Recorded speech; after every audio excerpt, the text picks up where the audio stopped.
This Torah class is brought to you by TorahAnytime.com. Tainus Esther, the fast of Esther. The Magen Avram in Siman Tafresh Peivav Sivkat and Gimel quotes an astounding minhag of the Maharil. Maharil, of course, the backbone of minhag Ashkenaz. The Maharil's custom was he did not give shir on Tainus Esther, and he found a remez in the Megillah. Ein Esther Magedes. Ein Esther Magedes. On Tainus Esther, you're not a Magid shir. You don't say the shir. This is a remez. On Tainus Esther, the Maharil did not say the shir. What's the meaning of this custom? Why would he not say shir on Tainus Esther? Why is it even called Tainus Esther? Apparently, and as we see in the Megillah, this was Esther's idea, because Esther commanded Mordechai, it says, Kol hayudim hanimtzim Shushan v'tzumu alai. This was the fast of Esther, and apparently Mordechai went along with it, as the pasuk says, Vayavar Mordechai Vayaskecha el asher tzivsalav Esther. Mordechai did whatever Esther commanded him.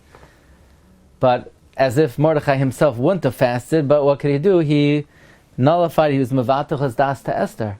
So, what's the going on behind the scenes? The Klausenberger Rebbe, in the Shefach Chaim, page Reish Tesvav, Reish Tesayin, he cites this custom of the Maharil, and he offers the following fantastic approach.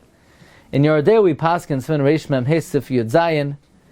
The Rama codifies this, that a Malamed should not stay up late at night, and he should not fast, and he should not refrain from eating and drinking, because all of these things diminish his capacity to learn and to teach, and learning and teaching Torah is more important than fasting.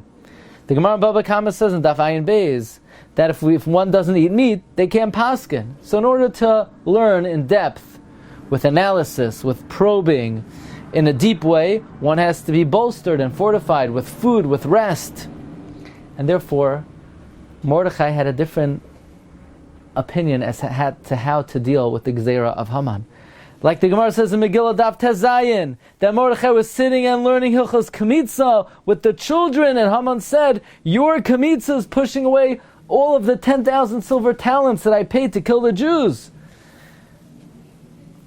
Because if a person has the capacity to learn, that learning could be mevatel the gzera. And Mordechai held better to be mevatel the gzera with Torah than with tefillah and tainus. But what could he do?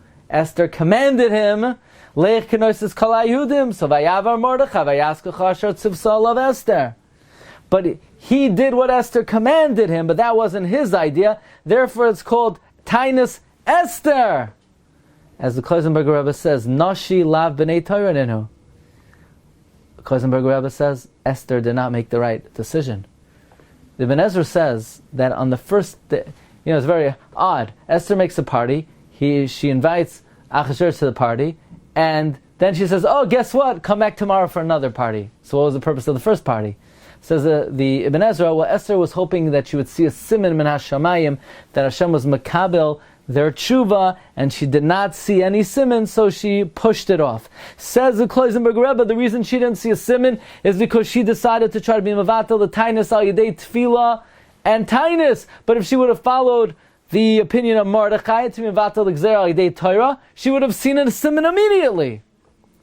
And therefore the Maharil did not say shir on tainus Esther to demonstrate that on a fast day it's very hard to learn and to teach.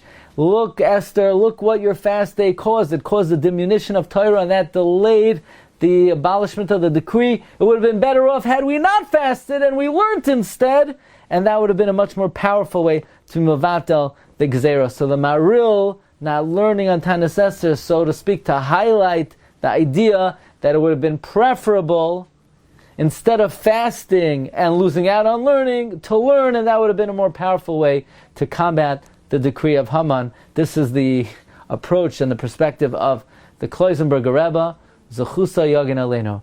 And the limud is that yes, we do fast, and we're grateful to Esther, but it also highlights the power, the awesome power of Limud HaTorah, and therefore on Purim itself, one has to be mechazik in Talmud Torah. Firstly, between the Megillah of the night in the Megillah, the day the Chassam Sofer teaches that anyone who learns Torah, muftach loishu ben olam haba.